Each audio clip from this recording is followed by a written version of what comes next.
Welcome back to Animal Crossing New Horizons. I'm Dear Darling, as you see what's going on our lovely island of Fawnhallow today.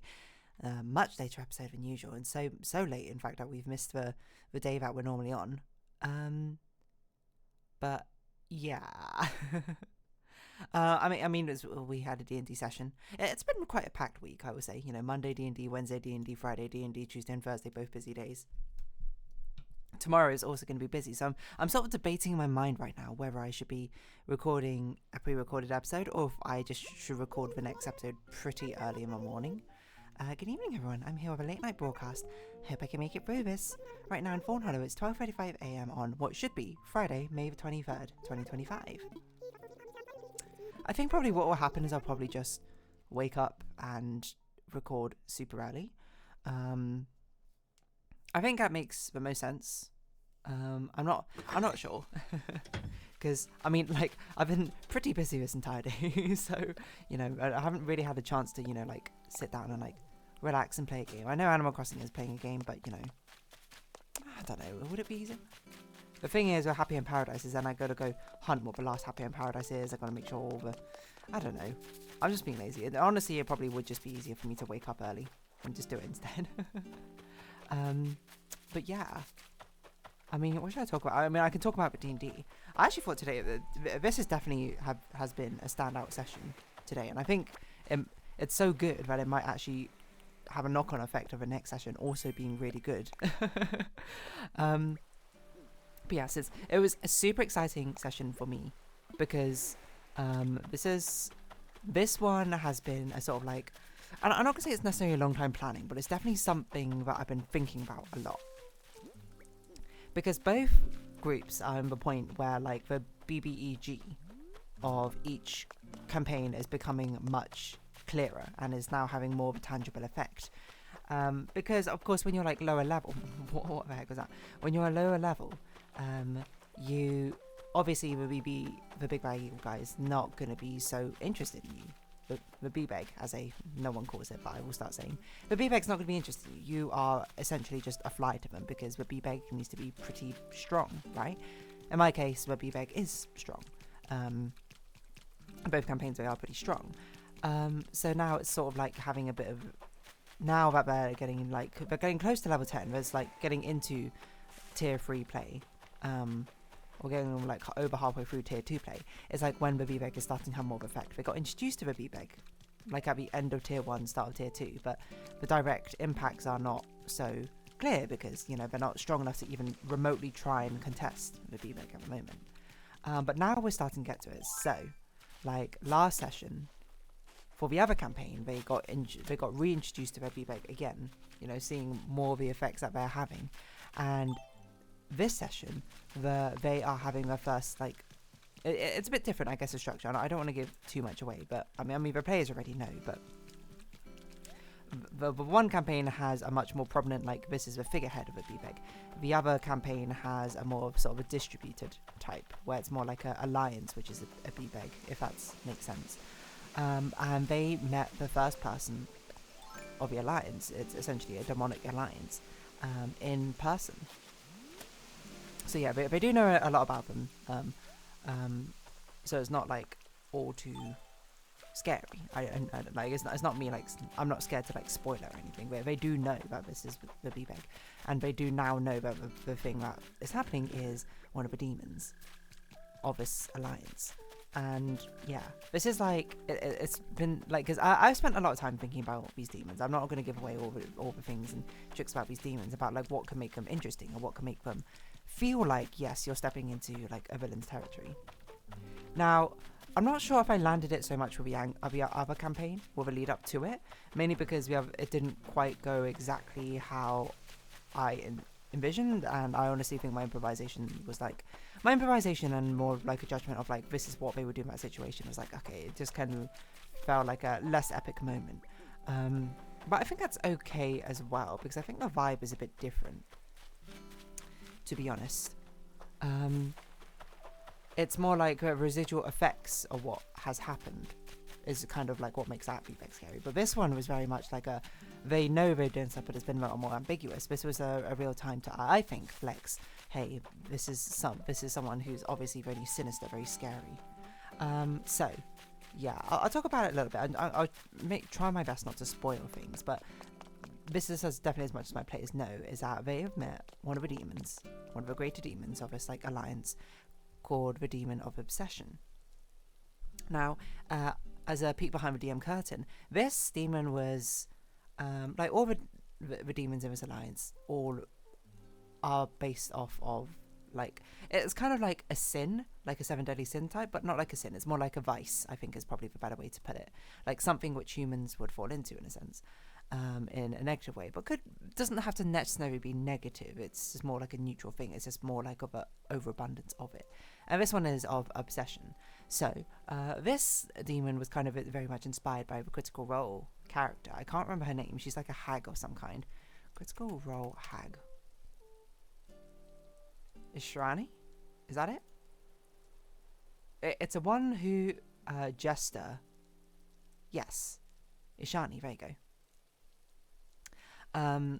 Is basically kind of very inspired by Critical Role's Ishani, who is a hag where essentially she makes deals where you give her something in exchange for like her magic being utilized however you want, kind of. And the thing that happens, and this is kind of spoilers for Critical Role Season 2, is one of the characters was forcibly transformed into a goblin by her. I'm not even sure why now. I can't remember what the motivation was. Like someone put that curse on her for some reason or another. So this character is inspired by her. I twisted it as well because like Ishani's like very clearly evil and more like conniving, I suppose. And I wanted this demon to feel like less explicitly evil, I suppose. More like she's doing things by her own, like lawful evil, I suppose, over chaotic evil in a way, which is unusual, I think I'd say, for a demon.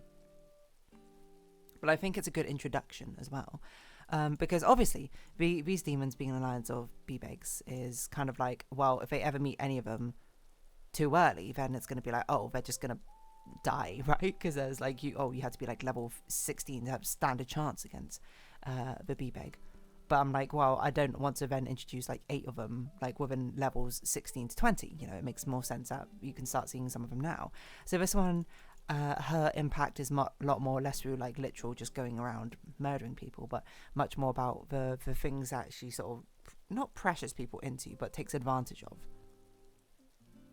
So she's a demon of obsession. She really likes things, and she helps people basically tap into obsessions, you know, most often times being ones of like greed, like fame, fortune, etc., or vengeance, whatever, it doesn't matter. She is very happy and powerful enough that she will give you kind of like whatever thing you want, but you have to give up something equivalent in exchange. And the idea behind it is that the demon of obsession would prey on this idea that you would only approach her if you really, really, really badly wanted something. Like you really, more than anything, wanted to be famous. You'd be willing to give up anything, and she'd be just like, would you be willing to give up, I don't know, your life partner for it? And then they're just like, most people in the sane world would be like, no, but you don't go to a demon obsession without being completely obsessed. And then they'd be like, yes, I would. And then, you know, bada bing, bada boom, she upholds the bargain. And then, you know, it's kind of like well, for a lot of people, it's kind of just like a genie's trick wish, where it's just like, oh, you know, I regret that. But it's like, too bad. And that's the idea, is that she's sort of a bargainer. She's like, she's something who, she's like, from a meta level, someone who could be introduced as a more accessible B-Beg, who is not just going to be like, because a lot of the B-Begs, like, you know, there's one of like cruelty, they do know that, who would basically just see them and be like, oh, you're in my way? Okay, you're going to die now, essentially. And obviously I can't introduce that to level 10s, because then it's either like, okay, this demon has to either be kind of weak, or like they're just going to die. And I'm like, well, that's not fun. So this one gives them basically some wiggle room, because I don't know how they're going to do it. It's basically an encounter where it's like, yes, they can go into it guns blazing. They can just try and fight her. She's going to be difficult. She might be the weakest combat ability of the Demon Alliance, but she's still strong. She's still a very powerful being. Or they can try and be clever about it. There's like openings here for social encounters. Like, can they broker a deal which works for them without giving up too much? Can they find out more information from it? Can they have an uneasy alliance? Will they betray her? I don't know exactly what they want to do. And I think it's stoked a lot of discussion in the current like campaign group chat, which I've not really had the chance to read. Like I've seen two of them like listing out items. I was like, oh, these are things we could trade. What things do we want in return, etc., etc. What could be good? And the thing is like, you know, it's pretty open-ended. I obviously do not know exactly what they will end up choosing to do, because as you know, even when I was coming up with conceptually, you come up with a concept of what the character is and what her place is, but you're not going to come up with a concept of exactly what is going to happen as a story beat, because you don't know. On that micro level, I can only guess kind of what might be reasonable. But it's an interesting temptation, because like she's very much been like, oh yes, all of your character's deepest desires, yep, that's easy, I can make that come true, you just have to give me something in return. And it's interesting. I don't think my like, because I think on a meta level it's hard for my players, not hard for my players, but my players are obviously going to be like, yeah, obviously we should not take this demon deal, this is like a terrible idea. Like and you know, I didn't particularly expect any more players to. I mean, they still might necessarily, but it's difficult, because you as a player obviously know this is a terrible idea, but if you as a character is very obsessed with one thing, then what would they be willing to compromise for it? I thought about this for my DM PC as well.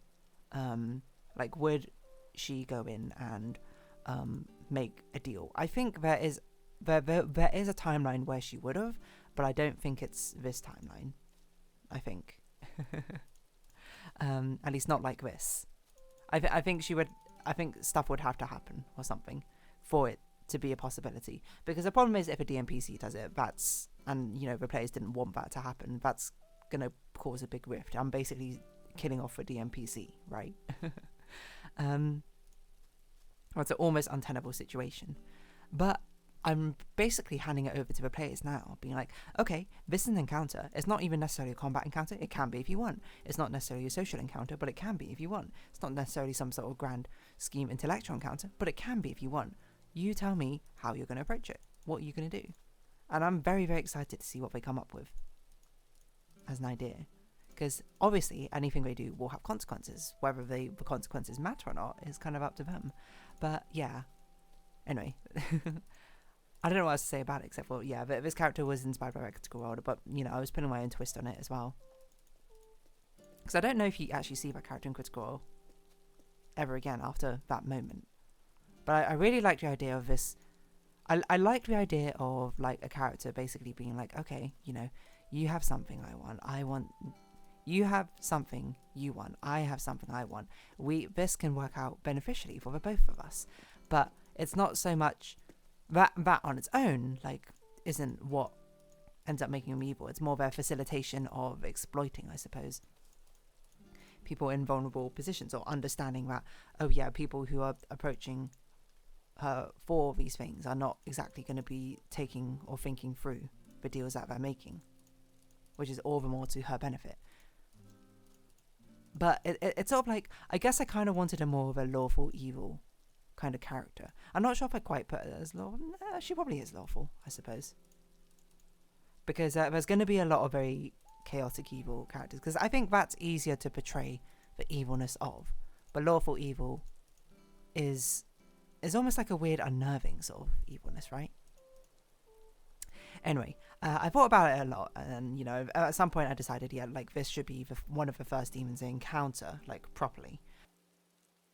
They encountered, like, the influence of some of the other demons, but it was more through a proxy, more like through a host, kind of, or someone who succumbed to that demon, you know, to give them the idea of that's going on. But yeah, so whenever I decided, it was reasonably early on. I think it was probably partway through the first act or something, or where I was just like, what makes sense?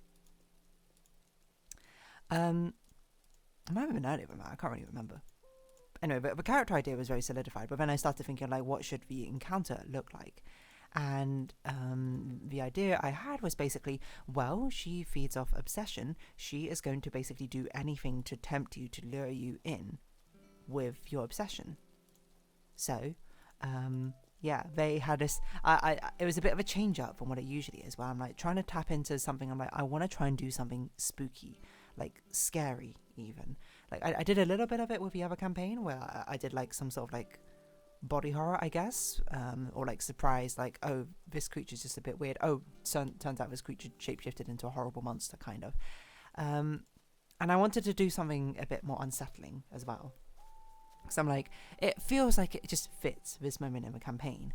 So what they essentially did, other DMs, you're free to take this if you want, is as they enter into her domain, they start getting like these hallucinations, these sort of like siren calls beckoning in, essentially being like, hey, you know, this is someone you know. What are they doing out here? But they're calling out to you. Are you going to approach them? And then, you know, they sort of like dissipate before you can get a good look, good idea, or good sight on whatever's going on. You know, sort of tapping into this like obsessive thoughts. And then this character who the person trusts would be like, so what do you want? Let me help you, essentially. Obviously, the characters we have are going in knowing something's going to happen, but for like, it's something that's very plausible. You were like, oh, if you were just a common folk and you were just like wandering through the forest and this happened and you really wanted something, yeah, but you could totally see how this ended up luring him in, right? I don't know how I show obsession with a symbol. I'm just trying to think of what to do with a thumbnail here. I'm going to do obsession. Well, I mean, her symbol is like hands coming together, but I'm not going to draw hands, so I'm just going to draw mitten hands crossing her. Sort of just like this. Yeah. I think her colour is also yellow, but I did maroon. Okay, well, I mean, we can change it to yellow. Just sort of dye it in. Boom. Beautiful. It looks horrible.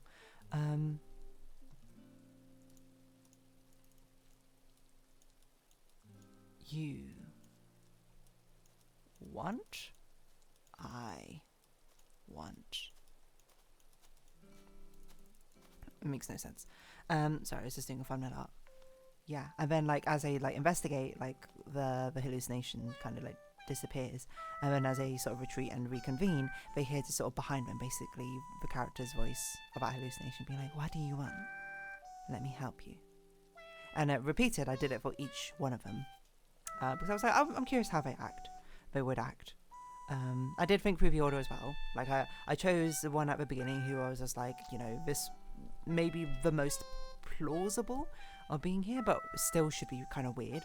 And the second one, it was just like, okay, obviously they've caught on to that something is going on, and not to trust it, but to really sort of like leave it ambiguous of what's going on. And the third one was a DMPC, where I basically just made it so I was like, keep going, ignore that. don't get lured in. And then the fourth one basically being like, okay, let's establish what's going on. My players very much did surprise me as well. I'm trying to think if this would be a spoiler or not. But because it's, and I think I say, and like, I think this is a fun little fact, is that she is a demon of obsession. So the only way you can find her is if you are utterly obsessed with finding her in a certain degree. That might be a little bit spoiler, but I don't think it's going to be a catastrophic one. But my players surprised me because they were just like, one of them just went like, yeah, we kind of really want to find this place. And it was like, okay, yeah, well, I mean, lure her in then. Lure them in. Because I did have the initial plan of what I was going to have is like they were going to get lost basically wandering about. Where like they're sure they're navigating, but they can't find a way. Because they were maybe like too nonchalant about wanting to find her. So she just didn't reveal herself. So yeah, that's a bit of a spoiler, I suppose. But it's not like we're going to do it multiple times, I suppose. Or if they do, it's going to be under a circumstance that they've already visited now. So that's something, a peek behind the curtain or something they missed out on, was getting completely lost. But yeah, I don't know. I think obsession is a very interesting vice to tap into. Because it makes for an interesting perspective, I think, from a villain. Being like, if a villain was obsessed, then you think they'd be rather incompetent, I think, as a villain. But, you know, she's pretty competent. Which makes it even more fascinating to a certain degree. Anyway, I guess I'll wrap this episode up here. I've got nothing else left to say. Her name is Echo. as well if you want to steal her as a character. She speaks with an echo. Yeah. There's more to say about her, but I'm sure that my players will discover, and then I'll talk about her even more.